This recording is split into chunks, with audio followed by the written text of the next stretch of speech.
there is more to life that I'm not able to have access to right now. And so when I wake up in the morning, before I even go to work, I've already worked for a couple of hours on our dream. There's a dream life that I want for you, and I want for you. I appreciate Cindy for that. I cannot wake up at 3:30 in the morning.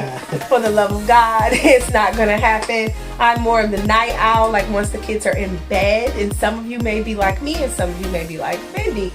But once everyone's in bed, then that's my opportunity to work on my dream life or things that I'd like. Because right now we're stuck in the 9-to-5 rat race, which most of you probably are as well. All right, what is up? This is Fendi and I'm Tian. And welcome to the Unaverage Family Podcast. So on this podcast, we talk about a whole lot of issues. Being that we're parents, we are parents of 4 kids. Right, and our kids are all over the age spectrum, from 23 all the way down to 3. And so we thought we'd come up with a podcast, and we would share our experiences, and we share any advice that we may have or tips with any families out there who care to listen. We believe that there's so many of you just like us. You're balancing work, your kids, having your relationship with each other, and you're trying to figure out how can you be on average, how can you not just go with the norm. And we are experiencing the same thing, so we thought, why not chronicle our journey and share it with you? Absolutely. So we're going to go ahead and get started by recapping our week. So this week was definitely a trying one. What do you think? This week was rough. It was rough. I mean, obviously, we had our ups and our downs. We had our good and our bad.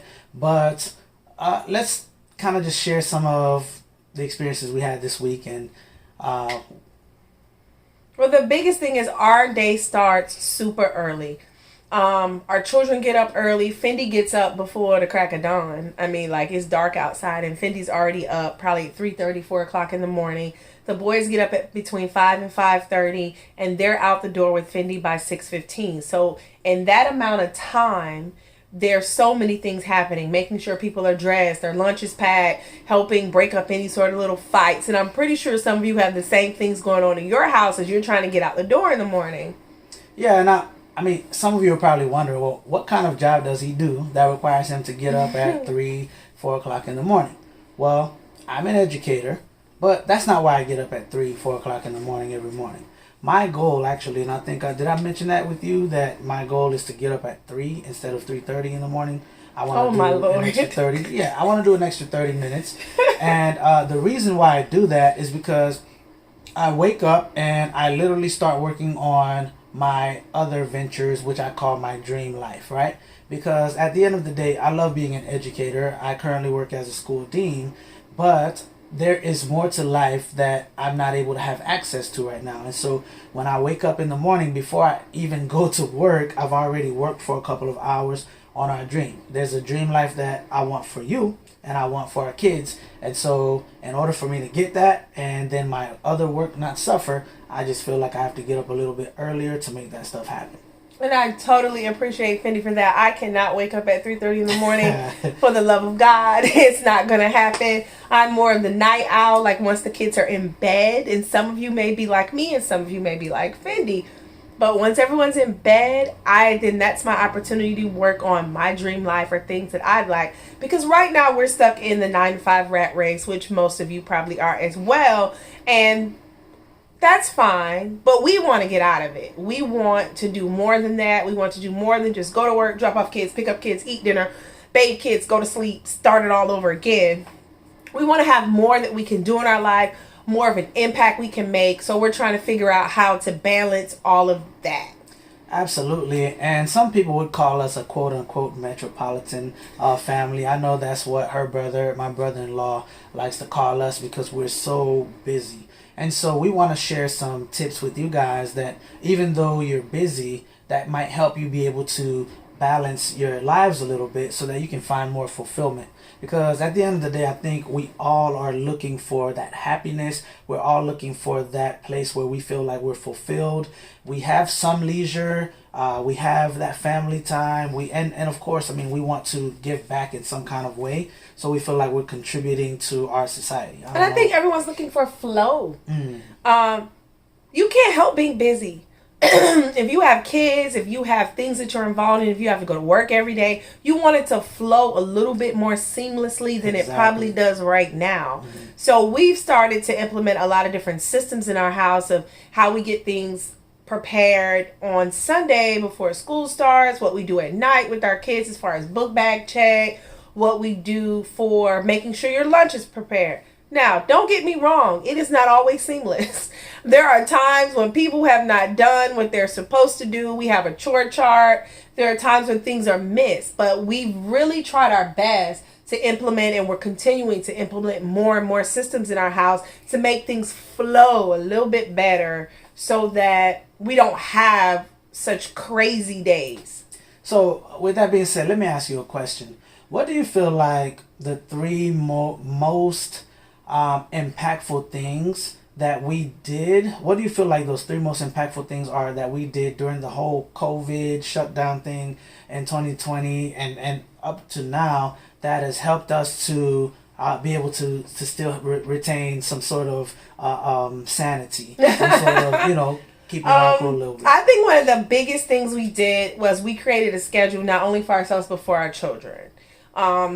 As far as when things need to be done for schoolwork, homework, when they're going to practice things, what they're going to do. We really tried to implement a schedule, and we incorporated certain days where chores would be done and chores wouldn't be done. Mm-hmm. Because it's unrealistic in our household with the amount of things we have going on that our kids are going to be able to do chores every day. We have people doing football, basketball, soccer, this, that, the other. Everything. It's not going to work out. So we have to know which days can we put chores on and not just put everything on one day, which is stressful for us and stressful for kids. If you try to say, well, on the weekend, we're just going to clean everything. Well, that's going to be horrible. You're going to have a horrible weekend. They're going to have a horrible weekend, and it's not going to work out. So I think the biggest thing we really tried to do is create schedules for our kids. And we've had to adapt them as the school year started, as our kids went from having school at home and then going back into the classroom. But I think that's one of the biggest things that we've tried to do. So one was schedules, and making sure we're following that schedule with consistency. Mm-hmm. But another thing that I feel like was, we're a spiritual family. So one of the things that we tried to do was come together around God and trying to get to know our Lord and Savior a little bit better. And we're by far from perfect Christians, so to speak, but at the end of the day, we try to allow ourselves some time to spend with God, and that helped us as far as our mental health wise. I feel like, because we didn't allow the fear of the pandemic to overtake our family. It was like, God, we're putting this in your hands, and we're going to allow you to dictate what happens, but we're going to control what we can control. And at the end of the day, we're going to lay everything else before his throne, before him. And God, you control everything else, and I feel like that helped us to maintain sanity, and that helped us to keep our mental health in such a way where we weren't overly fearful, regardless of everything that was going on around us. And it helped maintain some normalcy for our children. Like our 7-year-old, it really scared him. Every time when he prayed, he'd be like, help all the sick people. Please don't let us die. Because it was so scary to him to hear all the news stories that were, these many people died here, these many people died there. So with adding more spirituality, we started having devotions every morning with our kids. We created challenges, like who's going to pray every day challenge. And we put up a little board and see if everyone could check it off, and then you get a prize. So we try to just routinely create different ways, praise, prayer, whatever we can do to help our kids make God a part of their lives. And it not only helped us, it helped them a lot as well. So that's two. So we talked about the scheduling and routines. We talked about God. What's one more thing you feel like that was very impactful in terms of helping us to maintain our sanity during this shutdown? Let me think. I think for me, just maintaining our sanity, but also maintaining order. We really have focused a lot on prep. Okay. I don't know about you, but I hate having to come home and say, what am I cooking tonight? Oh, yeah. Or let me stop and get this because I got to find something to cook. So what we do is we prep. We know what we're eating every night because we make a schedule on Sunday.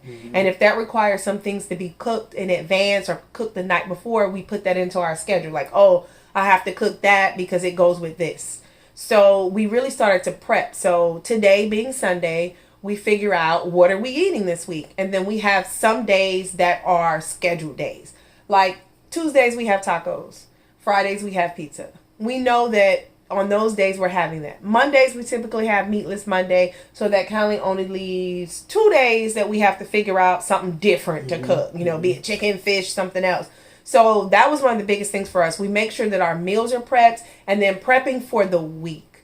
Having kids of varying ages who need different things, we try to make sure we have the clothes clean, all the clothes are pulled out for the week, you know what you're wearing. If you have a practice for sports, you've packed your sports bag for that, so that there's not a lot of scrambling on the morning to say, I don't know where my helmet is. What do you mean you don't know where your helmet is? We packed your helmet last night. Before we get any further on that, I was just thinking, right?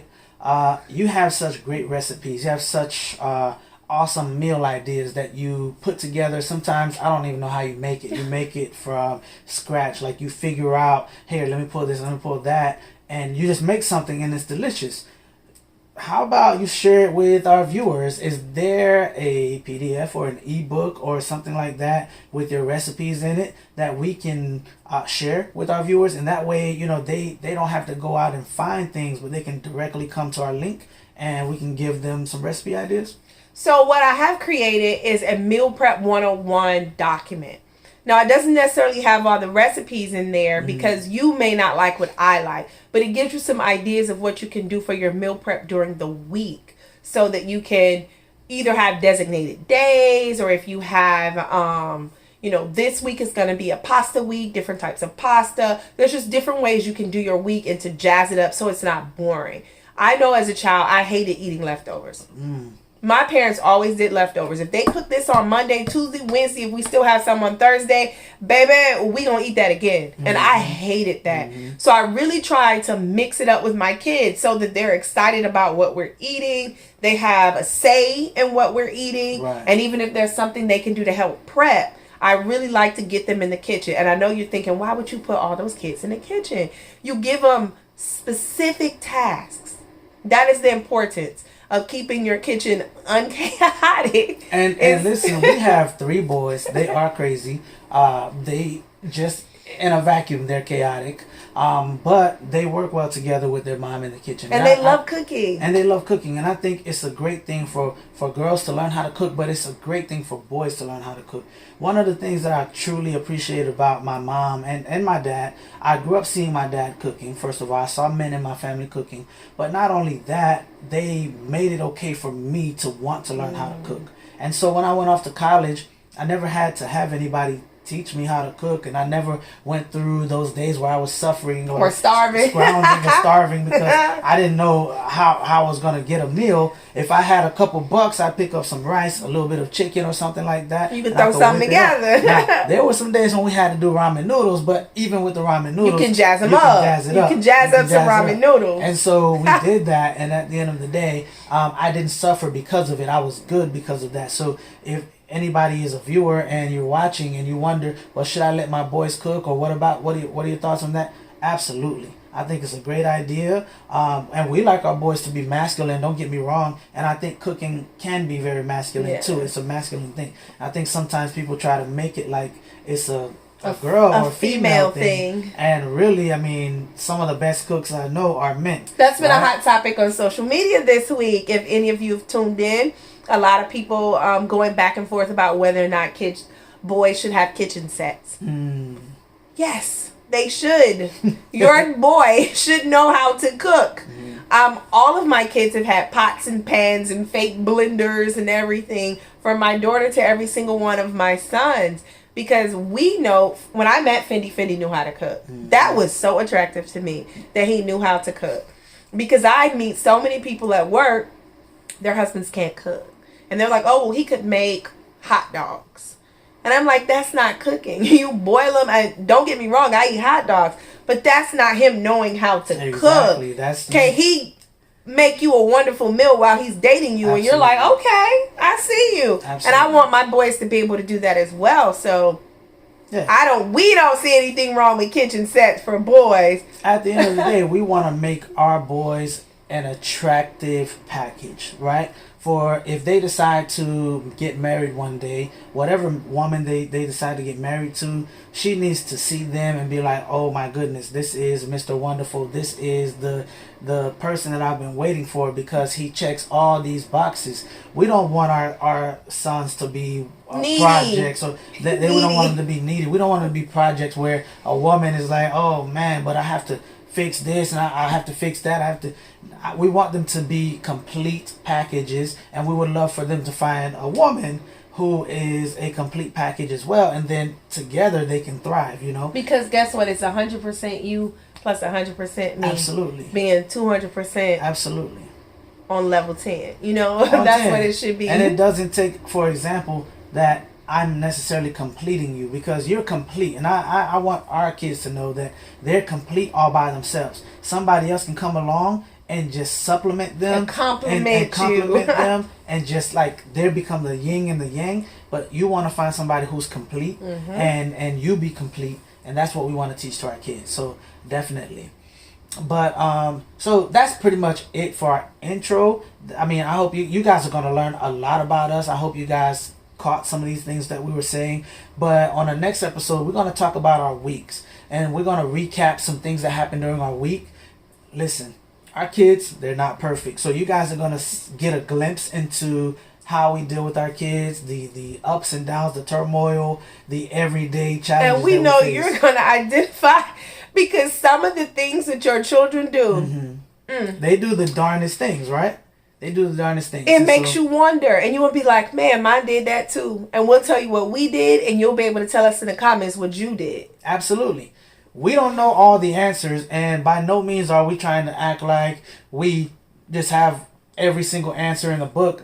But we've been through it. You know, we have a 23-year-old, we have a 13-year-old, a 7-year-old, and a 3-year-old.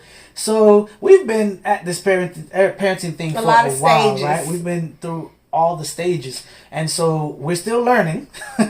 So I don't think you ever fully become 100% an expert at this, because as every year comes, every year changes, so do your kids. And every child is different. Every single one. I hated people telling me I was a veteran because I'd had a child. And I used to tell her that she was a veteran.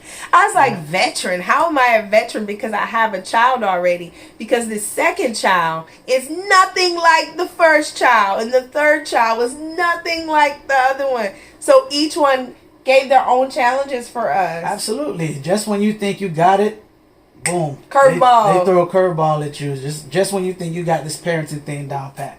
And so that's what we really want to share with you guys. If you like it, go ahead and subscribe. We want you to share our channel. We want you to like. We want you to comment, right? So if you learn something or you identify with something on today's episode, just go ahead and let us know in the chat what that is. If there's a particular topic, you know, they want to hear about or learn about, our viewers, please feel free to just let us know in the chat. Just say, hey, can you guys talk about how you do or you deal with this, how you handle this, and we'll be more than happy to make a video about it so that we can just give you our insight and our input on it. Awesome. And we're going to really go from parenting, relationships, all of it.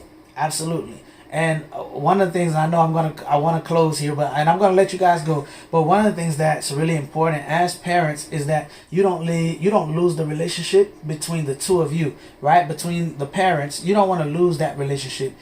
You always want to find ways to nurture your relationship the same way that you're nurturing your relationship with your kids. The same way that you're pouring all your energy into your kids, don't forget about pouring that same amount of energy into your spouse, into your marriage, into your boyfriend or girlfriend or significant other. Because at the end of the day, those kids, the goal is one day they're going to be out of your house. That's the goal. I know that's not always what happens, parents, but that's the goal.